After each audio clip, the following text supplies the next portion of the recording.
ఓం నమః శివాయ. ఓం నమో నారాయణాయ. ఓం స్వర్ణాకర్షణ కాల భైరవాయ నమో నమః. హరి ఓం. మా ఛానల్కి స్వాగతం. చూస్తున్న వీక్షకులకు ప్రేక్షకులకు ప్రియ కాల భైరవ భగవద్బంధుకి స్వాగతం పలుకుతూ మమ్మల్ని ఎంతగానో ఆదరిస్తూ ఉండబడినటువంటి ప్రియ సోదర సోదరీమణులకు, జ్యోతిష్య అభిమానులకు, సనాతన ధర్మ సంరక్షకులు అందరికీ కూడా ఆషాఢమాస అమావాస్య సందర్భంగా, అమావాస్య అనగానే అష్ట కష్టములను తొలగించుకొని అష్ట ఐశ్వర్యాలను, అమృతతుల్యమైన జీవితాన్ని ఎలా స్వాగతం పలకాలో మనం చేసుకునేటువంటి మాసమే మనకు ఆషాఢమాస అమావాస్య సందర్భంగా ఎలాంటి విధి విధానం పాటించడం వల్ల అఖండ ఐశ్వర్యం కలుగుతుందో సంపూర్ణంగా తెలుసుకుందాం. 1వ తారీఖు 8వ నెల 2026 నుండి 15/8/2026 వరకు పుట్టినటువంటి వారందరికీ కూడా జన్మదిన శుభాకాంక్షలు. గతంలో వివాహం చేసుకున్న వారికి వివాహ వార్షికోత్సవ శుభాకాంక్షలు. ద్వాదశ రాశుల్లోని గ్రహ గమనాలు వీక్షింపచేద్దాం. విశేషంగా మనకు ఏడాది తర్వాత కుజ భగవానుడు మిథున రాశిలో సంచారము, అక్కడే బుధుడు స్వక్షత్రకారకుడు. 12 సంవత్సరాల తర్వాత రవి భగవానుడు దేవగురు బృహస్పతి ఉచ్చస్థితిలో ఉండగా సంయోగ సంచార స్థితి, సింహరాశిలో కేతు సంచార స్థితి, కన్యరాశిలో శుక్ర సంచార స్థితి, కుంభరాశిలో రాహు సంచార స్థితి, మీనరాశిలో శని భగవానుని సంచార స్థితితో ద్వాదశ రాశుల్లోని గ్రహ గమనాలు ఈ విధంగా ఉన్నాయి. కుంభరాశి వారికి ఏళ్ళనాటి శని చివరార్ధ సంచార స్థితిగా ఉన్నప్పుడు వక్రగమన శని సంచార స్థితి, 6వ స్థానంలో రవి భగవానుడు దేవగురు బృహస్పతితో సంచారం చేయనప్పుడు ఎలాంటి ఆర్థిక ఇబ్బందులతో సతమతమవుతారో మీకు తెలుసా? కుంభరాశిలో ఏ నక్షత్రాలు వస్తాయి అనగా ధనిష్ఠ నక్షత్రంలోని 3వ పాదం, 4వ పాదం, శతభిష నక్షత్రంలోని 4 పాదాలు, పూర్వాభాద్ర నక్షత్రంలోని 1, 2, 3 పాదాలు కలిపితే కుంభరాశి. రాశాధిపతి శని భగవానుడు. వీరికి రాశిలోనే రాహు సంచారము చేయడం, శని భగవానుడు వక్రగమనంలో సంచార స్థితి ఉన్నప్పుడు విశేషంగా ఏదైనా ఒక పని చేసేటప్పుడు సమయము, సందర్భము ఆచితూచి నిర్ణయం తీసుకోవాలని చెప్పి గుర్తుపెట్టుకోవాలి. అన్నీ నాకు తెలుసు అనుకుంటూ ఉంటారు.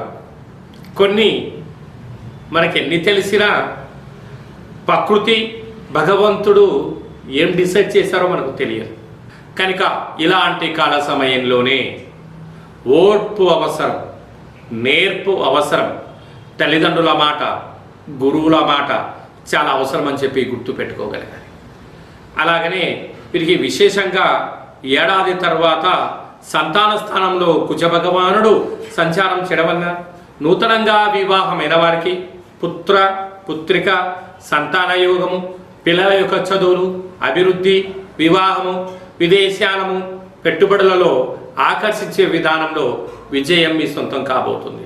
అలాగా ఏడాది తర్వాత రవి భగవానుడు గురువుతో సంచారం చేయనప్పుడు కొద్దిపాటి అనారోగ్యము, దీర్ఘకాలిక వ్యాధులైనటువంటి బీపీ, షుగర్, థైరాయిడ్ లాంటి సమస్యలు కొంచెం ఉన్నాయి. కనుక ఇలాంటి కాల సమయంలో వీలైనంత వరకు ఆధ్యాత్మిక చింతన, ఎర్రటి మిర్చీలను ఎండుమిర్చిలతో దిష్టి తీసి వేయించుకోవడం ఉత్తమోత్తంగా భావించగలగాలి. ఆగస్టు మాసంలో ప్రథమార్థంలో ముఖ్యమైన పండుగల గురించి క్లుప్తంగా, సవివరంగా, సంపూర్ణంగా తెలుసుకుందాం.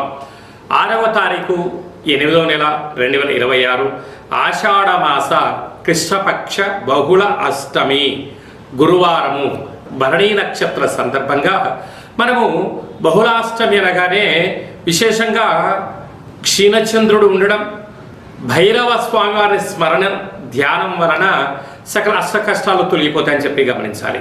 కనుక కాలాష్టమితో సమానమైన అష్టమి కనుక ఇంట్లో ఒక కుష్మాండ దీపాన్ని వెలిగించడం, ఇంటికి దిష్టి తీసి పలగొట్టడం వలన సకల అష్ట కష్టాలు తొలగిపోతాయని చెప్పి గమనించాలి.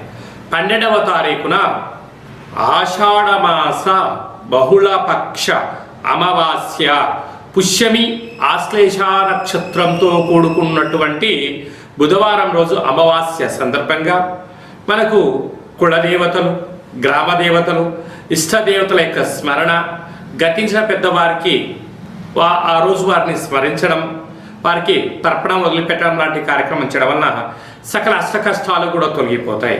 కనుక అమావాస్య తిథి యందున మనం ఆవగించంత భక్తిని, శక్తిని, ముక్తి మోక్ష మార్గానికి బాటలు వేయగలిగినట్లయితే మనకన్నా అదృష్టవంతులు ఎవరు లేరు అని చెప్పి గమనించగలగాలి.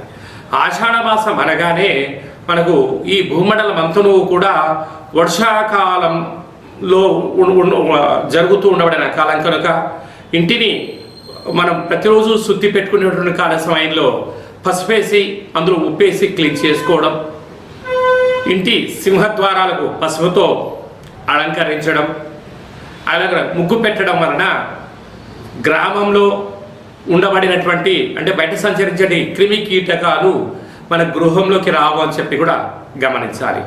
అలాగనే ఇంటిలో కులదేవతల, గ్రామదేవతల, ఇష్టదేవతల స్మరణ, కూష్మాణ దీపము ఇంటి యజమానికి నరదృష్టికి దిష్టి తీసి బయట వేయడం వలన సకల గ్రహ దోషాలు తొలగి ఐశ్వర్యం కలుగుతుందని చెప్పి గమనించాలి. ఇలా కుదరలేనటువంటి వారు ఈ కింది నెంబర్ సంప్రదించినట్లయితే ఆ అమావాస్య తిథి యందు ఎలాంటి విధి విధానాలు పాటించాలో సవివరంగా సంపూర్ణంగా తెలియచేయడం జరుగుతుంది. అలాగనే మీ వ్యక్తిగత జాతకం తెలుసుకోవాలనుకుంటున్నారా? మీ యొక్క పేరు, పుట్టినటువంటి తేదీ, నెల, పుట్టినటువంటి సంవత్సరం, సమయాన్ని రాసి వాట్సాప్ ద్వారా పంపించగలిగినట్లయితే 100 సంవత్సరాల జాతకాన్ని వ్రాసి మీరు పుట్టినప్పుడు గ్రహ గమనాలు ఎలా ఉన్నాయి, ప్రస్తుతం ఎలా ఉంటున్నాయి, భవిష్యత్తులో ఎలా ఉండబోతున్నాయో 100 సంవత్సరాల జాతకాన్ని సవివరంగా సంపూర్ణంగా వ్రాసి మీకు వివరిస్తూ అష్ట కష్టాల నుంచి ఎలా బయటపడాలి, అష్ట ఐశ్వర్యాలకు స్వాగతం ఎలా పలకాలో తెలియజేయడం జరుగుతుంది. అలాగనే చాలామందికి పుట్టినటువంటి కాల సమయంలో డేటా ఆఫ్ బర్త్లో లేనటువంటి కారణం వలన మీ పేరు యొక్క మొదటి అక్షరాన్ని అనుసరిస్తూ రాశిని తెలియచేస్తూ రమణ శాస్త్రం ద్వారా అనగా గవ్వళ ద్వారా కాళభైరవ ఉపాసన చేత భూత, భవిష్యత్, వర్తమానాన్ని తెలియజేయడం జరుగుతుంది.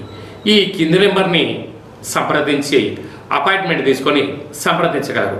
అందరికీ ఆషాఢ మాసంలో అమ్మవారి యొక్క కృప కటాక్ష వీక్షణలు, అందరికీ మంచి ఆయురారోగ్యాలను, విద్యార్థులకు విద్య, ఉద్యోగస్తులకు ప్రమోషను, వ్యాపారస్తులకు వ్యాపార ఆకర్షణ, రాజకీయవేత్తలకు మంచి అవకాశాలు కలిగించాలని మనసారా కోరుకుంటూ ఆశీర్వచనం.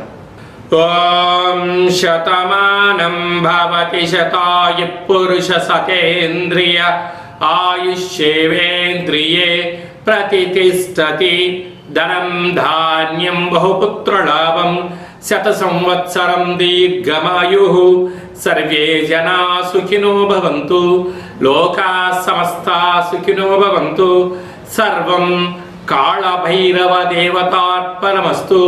హరి ఓం. ఈ వీడియో మీకు నచ్చినట్టయితే లైక్ చేయండి, షేర్ చేయండి, మా ఛానల్ సబ్స్క్రైబ్ చేసుకోండి.